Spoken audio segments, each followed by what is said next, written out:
그래, 오늘 16장부터 18장까지 범위입니다. 그리고 내일 토요일 19장부터 22장까지 이렇게 요한계시록을 다 읽게 되겠습니다. 성경은 하나님의 약속이죠. 구약, 신약 할 때 그 약자가 약속입니다. 하나님의 약속이 뭐냐? 너희는 내 백성이 되고 나는 너희의 하나님이 되리라. 이것이 하나님의 약속입니다. 근데 이 약속을 이루시기 위해서 구체적으로 우리에게 두 가지를 약속하셨어요. 너희는 내 백성이 되고, 백성이 되려고는 백성이 있어야죠. 자기 백성이 있어야죠. 사람이 있어야죠. 그래서 우리가 그것을 씨라, 성경이 씨라 그렇게 말을 합니다. 자기 백성을 만들었으면 하나님과 함께 살 장소가 있어야죠. 하나님과 함께 함께 교제할 장소가 있어야죠. 그것을 우리가 땅이라 그렇게 이야기합니다. 씨와 땅을 주시는 목적이 뭐냐? 하나님께서 그 땅에서 그 씨와 함께 살겠다. 함께 교제하겠다. 이것이 성경의 약속입니다. 그래서 이 언약이 완성된, 약속이 완성된 모습이 뭐냐? 하나님이 약속을 주셨다고 그랬는데 그 약속이 완성된, 이루어진 모습이 뭐냐? 그게 성전입니다. 성전. 성전은 약속의 완성이라 그렇게 말할 수 있습니다. 왜냐하면 성전이 바로 하나님께서 자기 땅에서 자기 씨들과 함께 사는, 함께 교제하는 그 현장이기 때문이에요. 그래서 성경에서 명시적으로 하나님의 약속이 이루어졌다 라고 말하는 장면에 보면은 항상 성전이 건축이 되는 것을 볼 수가 있습니다. 하나님께서 애굽 왕 바로를 섬기던 자기 씨를 구출해서, 출애굽해서 하나님께서 거하시는 땅, 가나안 땅에 들어가시죠. 씨와 땅의 약속을 다 이루어 주셨습니다. 여호수아 마지막에 보면 나오잖아요. 근데 그냥 그렇게 한 것으로 끝나는 것이 아니고 실로의 성막이 세워지는 것으로 언약이, 약속이 완성되었다 이렇게 말을 해요. 왜냐하면 실로의 성막이 바로 씨와 땅의 약속이 이루어져서 너희는 내 백성이 되고 나는 너희의 하나님이 되리라, 이 약속이 완성이 되고 성취된 현장이기 때문에 성막이 약속의 완성이다 이 말입니다. 솔로몬 성전이 완성되고 난 다음에도 하나님께서 약속하신 모든 것들이 다 이루어졌다 이렇게 말해요. 자, 성전 완성이 하나님의 약속의 완성이다 그렇게 말할 수 있습니다. 그러면 그 성전이 무너졌다 혹은 성전이 파괴되었다, 이것은 무엇을 말하는 것입니까? 하나님께서 하신 약속이 끝났다, 이전 언약이 이제 무너졌다, 끝났다 하는 것을 가시적으로, 상징적으로 말하고 있는 거죠. 성전 파괴는 하나님께서 자기 땅을 떠났다 하는 표입니다. 더 이상 땅이 아닌 거죠. 하나님께서 자기 씨를 버리셨다 하는 표입니다. 더 이상 씨가 아닌 거죠. 그래서 이 성전 파괴가 옛 언약, 이전 언약의 종말을 의미하는 것입니다. 실로의 성막이 완성이 되어가지고 이 모세 언약이 완성이 되죠. 그러나 그 실로의 성막이 무너졌습니다. 블레셋에 의해서 무너졌습니다. 그리고 하나님은 다윗을 통해서 새 언약을 시작하시고 솔로몬을 통해서 완성을 하세요. 그래서 새 언약, 솔로몬 성전이 완성이 되는 거예요. 근데 그 솔로몬 성전도 또 무너지지 않습니까? 무너지니까 하나님께서 선지자를 통해서 내가 새 언약을 이루리라, 새 언약에 대한 약속을 주시고 스룹바벨을 통해 가지고 스룹바벨 성전을 또다시 만드셔서 새 언약을 1차적으로 완성을 하신 거예요. 근데 그 스룹바벨 성전도 또 무너지게 되었죠. 스룹바벨 성전 언제 무너졌습니까? 새벽에 이런 거 물으면 상당히 안 되는데, 스룹바벨 성전이 예수님 당시의 헤롯 성전이에요. 스룹바벨 성전이 예수님 당시의 헤롯 성전이라고. 그 성전이 무너지게 되는 것입니다. 그 성전이 무너지면서 예수님 성전, 교회 성전의 새 언약이 완성이 되는 거예요. 그래서 신약 성경에서 이 성전 파괴가 굉장히 중요한 주제인 거예요. 스룹바벨 성전, 헤롯 성전이 무너진다, 이것이 굉장히 중요한 주제인 것입니다. 왜냐하면 옛 언약이 이제 끝난다 하는 중요한 징표이기 때문입니다. 그 성전이 언제 무너지느냐? AD 70년에 무너집니다. 로마에 의해서. 우리가 그때를 이제 옛 언약의 모든 것들이 온전히 끝나는 시기구나 그렇게 보게 되는 것이죠. 그래서 요한계시록의 주제가 뭐냐? 요한계시록의 중요한 주제도 성전이 무너진다 하는 것입니다. 예루살렘 성이 무너진다 하는 것입니다. 옛 언약의 심판, 이것이 요한계시록의 중요한 주제입니다. 자, 그래서 오늘 16장에 보면은 이제 마지막으로 7 대접의 심판이 이제 완성이 됩니다. 7 인, 7 나팔, 이게 다 옛 언약에 대한 심판이라고 그랬지 않습니까? 마지막으로 이제 모든 것들이 완성되는 심판이 7 대접의 심판입니다. 이 대접에는 하나님의 진노의 포도주가 가득하게 담겨 있는데 이것을 하나하나 다 쏟음으로 이 예루살렘 성, 또 옛 언약 백성들 성전이 이제 완전히 무너지는 것을 이제 보여주고 있는 거죠. 그래서 오늘 읽었던 16장 17절에 보면은 이제 마지막 7대 천사가 그 대접을 쏟으니까 이 하늘의 보좌에서 큰 음성이 납니다. 되었다. 되었다. 이 되었다가 다 끝났다 이 말입니다. 다 끝났다. 이제 다 이루어졌다. 이제 옛 언약이 완전히 끝나는 때를 말하고 있는 거죠. 그때 큰 지진이 나서 이 성이 큰 성이 흔들리다가 세 갈래로 나누어지게 됩니다. 이 큰 성은 예루살렘을 가리키는 것입니다. 히브리서 12장 25절에 보면은 그 옛 언약 세상은 흔들려 가지고 진동되어 가지고 사라진다 그랬어요. 큰 지진이 나 가지고 사라진다. 옛 언약 세상은 진동되어서 사라지지만 우리는 진동되지 아니하는 나라를 받았다 그러거든요. 그게 새 언약의 교회를 가리키는 거 아닙니까? 17장부터 19장은 우리 하나님의 심판의 최종 결론을 말해주고 있습니다. 17장은 음녀의 심판, 18장은 바벨론 성의 파괴를 말하는데 이 둘이 사실은 똑같은 것입니다. 이스라엘을 옛 언약 백성들 예루살렘을 음녀라고도 표현하고 바벨론 성이라고도 표현하기 때문이에요.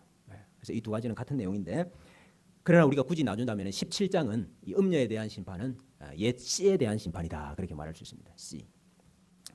지금 음녀라 그랬는데요. 이 음녀는 로마가 아니고 이스라엘입니다. 성경에서 음녀는 언약 백성을 가리키는 표현이었어요. 언약을 맺어야 언약 관계가 있어야 음녀가 가능합니다. 다시 말하면 결혼 관계 속에 있어야 뭐 간음을 했다, 음행을 했다. 그래 음녀가 가능하다고요. 하나님 이스라엘 백성들이 하나님과의 결혼 관계 속에 있기 때문에 내 아내다, 내 신부다 이렇게 말씀하시는 그들이 음녀가 될 수 있는 것이지. 하나님하고 관계가 없는 사람이 음녀가 될 수가 없어요. 그래서 여기 큰 음녀는 자기 백성 옛 언약 이스라엘을 가리키는 것입니다. 그래서 6절에 보면은 17장 6절에 보십시오. 이 여자는 성도들의 피와 예수의 증인들의 피에 취해 있다고 하고 있죠. 교회와 성도들을 핍박하고 죽였던 유대교의 회당과 옛 언약에 타락한 백성들을 가리키는 것입니다. 그런데 이 여자가 붉은빛 짐승을 타고 있어요. 이 짐승이 로마입니다. 붉은빛 짐승을 타고 있다 그랬어요. 이스라엘이 로마와 상생관계에 있습니다. 공정관계에 있습니다. 둘이 합작해가지고 교회와 성도를 박해했어요. 예수님 어떻게 못 박아 죽였습니까? 유대인들이 죽였잖아요. 그러나 로마 손을 빌려서 죽였잖아요. 이게 공생관계인 것입니다. 음녀가 짐승을 타고 있어요. 그러나 이 공생관계가 오래가지 못하지요. 16절에 보면은 17장 16절에 보면은 얼마 후에 이 짐승이 여자를 미워하게 됩니다. 그래서 짐승이 이제 오히려 여자를 이제 망하고 죽게 하지요. 결국 로마를 통해서 이스라엘이 심판을 당하게 됩니다. 66년에 로마에 대한 유대 반란이 일어나면서 그때부터 로마가 유대를 공격하기 시작하죠. 그래서 AD 70년에 결국 유대는 로마에 의해서 망하게 되는 것입니다. 자, 18장은 바벨론의 멸망을 가리키고 있는데 이 바벨론이 어디냐? 음녀, 큰 성, 바벨론 이 같은 말입니다. 음녀, 큰 성, 바벨론 이 다 같은 말이에요. 그래서 바벨론은 이스라엘을 가리키고 있는 것입니다. 그럼 왜 예루살렘이라 하지 아니하고 바벨론이라 그러느냐? 예루살렘이 소돔같이 되었을 때의 성경은 예루살렘을 가리켜서 소돔이라 그래요. 예루살렘이 바벨론같이 되었을 때의 성경은 바벨론이라 이렇게 이야기를 해요. 이것은 이스라엘의 모습을 고발하는 것이죠. 너희가 소돔같이 되었다. 너희가 바벨론같이 되었다. 고발하는 것입니다. 이사야 1장에도 보면은 너희 소돔의 관원들아, 너희 고모라 백성들아. 그 소돔과 고모라 백성에게 하는 말이 아니거든요. 이스라엘 백성에게 하는 말이거든요. 그런데 이스라엘 백성을 가리켜서 소돔의 관원들아, 고모라의 백성들아 이렇게 이야기한다. 그래서 원래 여러분 바벨론은 자기 백성을 억압하고 멸망시킨 나라가 바벨론 아닙니까? 근데 그들을 향하여서 예루살렘을 가리켜서 너희가 바벨론이 되었다. 다시 말하면 거꾸로 이스라엘이 바벨론과 같은 역할을 하고 있다. 새 언약의 교회와 성도들을 박해하고 있으니 너희가 이제 바벨론 같은 역할을 하고 있지 않느냐 이것을 고발하는 말인 거죠. 계시록 11장 8절에도 보면은 그들의 시체가 큰 성길에 있으니 큰 성 바벨론 동해입니다. 그들의 시체가 큰 성길에 있으니 그 성은 영적으로 하면 소돔이라고도 하고 애굽이라고도 하니 곧 그들의 주께서 십자가에 못 박히신 곳이라. 우리 예수님께서 십자가에 못 박히신 곳 예루살렘을 가리켜서 영적으로 하면은 소돔이고 애굽이다. 그래서 예루살렘이 지금 영적으로 말하면 소돔이 되었고 애굽이 되었고 바벨론이 되었다 하는 것을 말하고 있는 것이에요. 하나님께서 바벨론을 멸망시킨 이유가 무엇이냐? 18장 24절에 나옵니다. 18장 24절. 선지자들과 성도들과 및 땅 위에서 죽임을 당한 모든 자의 피가 그 성중에서 발견되었느니라. 음료도 아까 성도들이 피에 취해 있었지요. 예, 교회와 성도들을 박해하고 죽였습니다. 이 바벨론도 마찬가지입니다. 교회와 성도들을 박해하고 죽이는 그것 때문에 하나님께서 그 피를 이제 다 갚으셨다 이 말이죠. 그래서 20절에 보시면은 18장 20절 하늘과 성도들과 사도들과 선지자들아 그로 말미암아 즐거워하라 하나님이 너희를 위하여 그에게 심판을 행하셨음이라 하더라. 요한계시록은 심판의 책입니다. 옛 언약 백성들을 향해서는 심판의 책이죠. 그러나 그 가운데서 고난당하고 환난당하고 핍박당하고 있는 새 언약 백성에게는 무슨 책입니까? 구원의 책입니다. 신원하여 주시는 책입니다. 우리의 피를 갚아주시는 책이에요. 자, 그래서 이제 비유적으로 말하면은 옛 언약의 백성들이 하나님과 결혼한 이제 상태였는데 그들이 계속 음녀가 되었기 때문에 하나님께서 이제 비유적으로 말하면 그 결혼 관계를 끊고 이제 옛 자기 아내를 버리고 이제 새 아내를 취하시는 이야기가 요한계시록의 이야기입니다. 그래서 그 뒤에 이어서 나오는 게 뭡니까? 신부가 나오잖아요. 신부가. 여러분 요한계시록 제일 마지막에 새 신부가 나와요. 옛 신부, 옛 아내. 그게 음녀가 되었다며요. 하나님께서 다시 찾고 오라고 다시 부르고 하다가 이제 끝났어요. 그게. 그래서 이제 하나님은 새 신부와 결혼하십니다. 그게 어린 양의 혼인잔치 아닙니까? 그게 여러분 우리 새 언약 시대고 그게 여러분 우리 교회예요. 토요일 날은 내가 설명할 수 없어가지고 조금만 더 설명하랍니다. 20장은 예루살렘 성과 성전이 파괴되고 난 다음에 천년왕국이 이루어집니다. 그래서 이 천년왕국은 교회 시대를 가리키는 거예요. 그러니까 예루살렘 멸망부터 시작해서 온전히 새 언약만 있는 시대가 됐죠.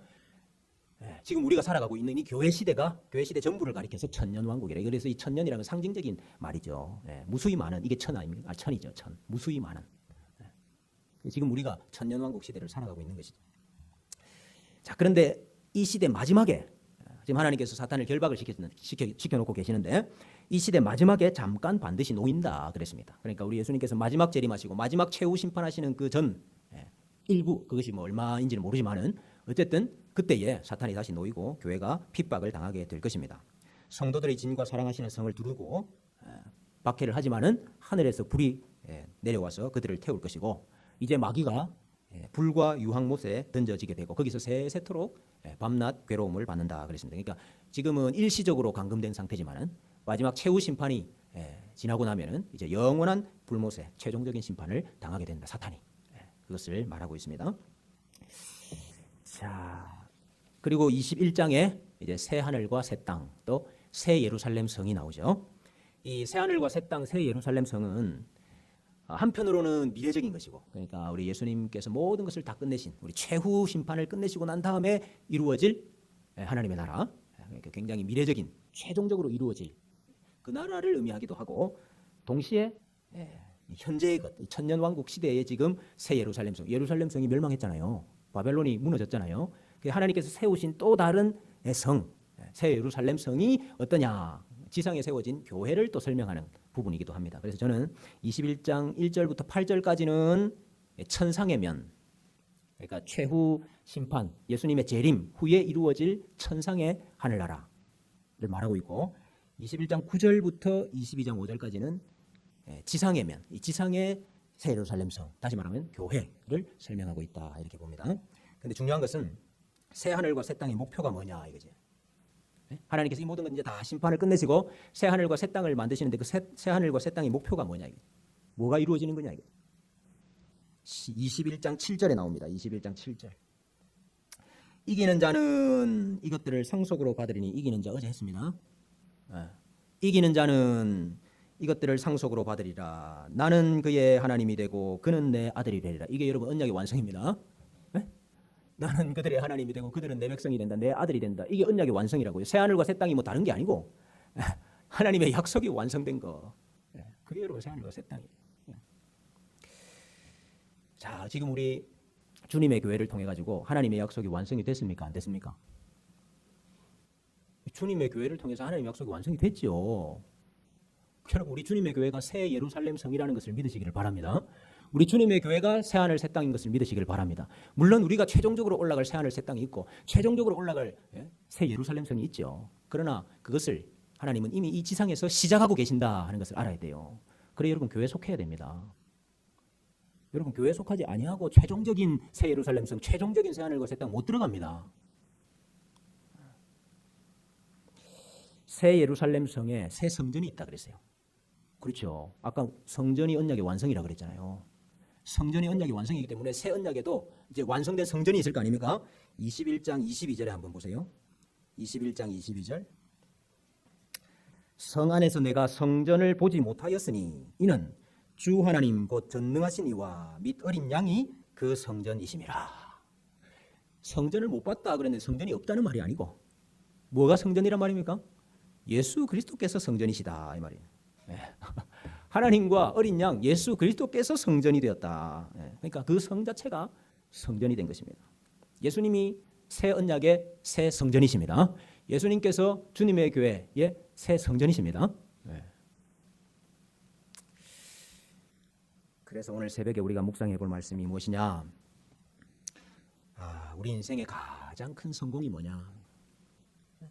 우리 인생의 가장 큰 성공이 뭐냐? 성전 건축입니다. 성전 건축, 저 교회당 벽돌 쌓는 건축 그거 말고 우리 인생의 가장 큰 성공은 성전 건축이에요. 예수님이 성전이시기 때문에 내가 예수 그리스도 안에서 하나님이 우리의 하나님이 되고 우리가 하나님의 백성 되는 거, 하나님의 자녀 되는 거, 이게 여러분 성전 건축이에요. 그 다른 말로 하면은 구원받았다 이렇게 말하고 다른 말로 하면은 임마누엘이 이루어졌다 이렇게 말하는 거예요. 그게 여러분 인생의 가장 큰 성공입니다. 우리 인생의 가장 큰 실패가 뭔지 압니까? 성전 파괴입니다. 우리 인생의 가장 큰 실패는 성전 파괴예요. 뭐 사업이 망하고,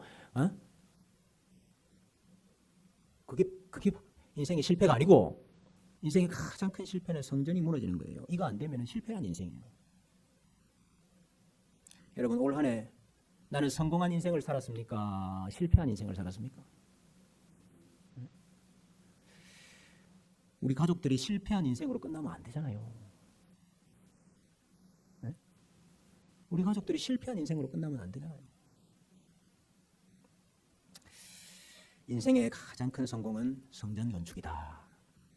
우리 요한계시록의 마지막이 어떻게 끝납니까? 22장 20절에 보니까 이것들을 증언하신 이가 이르시되 내가 진실로 속히 오리라 하시거늘 아멘 주 예수여 오시옵소서 그랬습니다. 주여 오시옵소서 이를 마라나타라 그럽니다. 마라나타 주여 오시옵소서. 고린도전서 16장 22절에도 만일 누구든지 주를 사랑하지 아니하거든 저주를 받을지어다. 우리 주여 오시옵소서. 고린도전서도 마라나타로 끝이 나요. 우리 예수님께서 오시면 어떤 일이 일어납니까? 오시옵소서 그랬는데 우리 주님께서 오시면 어떤 일이 일어나요? 악인이 심판당하고 원수 마귀가 멸망당하는 일이 일어난다 이 말이에요. 하나님께서 반드시 교회와 성도들을 보존하시고 지키시고 이기게 하신다. 그런 일이 일어난다 이 말이죠. 이곳이 어린 양의 혼인 잔치 자리가 된다. 어린 양의 혼인 잔치가 열렸기 때문에 하나님께서 이곳에 택하신 많은 백성들을 불러 모아 주시는 일이 일어난다. 마라나타 우리 예수님께서 오시면 그 일이 일어나는 것입니다. 우리 주님의 교회에 지금까지 하나님께서 역사하셨지만은 우리 2023년 새해에 마라나타의 은혜를 허락하시고 역사를 허락하셔서 이곳이 새 예루살렘 성이 되고 만국을 향하여서 문을 활짝 열고 있는 새 예루살렘 성이 되어서 이곳에 하나님의 택자들을 많이 불러 모으시는 역사가 일어나게 하실 줄로 믿습니다. 요한계시록 19장에 보면은 신약 성경에서 한 번도 나오지 않았던 할렐루야라는 말이 4번이나 거기 다 나옵니다. 신약 성경의 할렐루야는 요한계시록에만 나오는데 19장에만 나옵니다.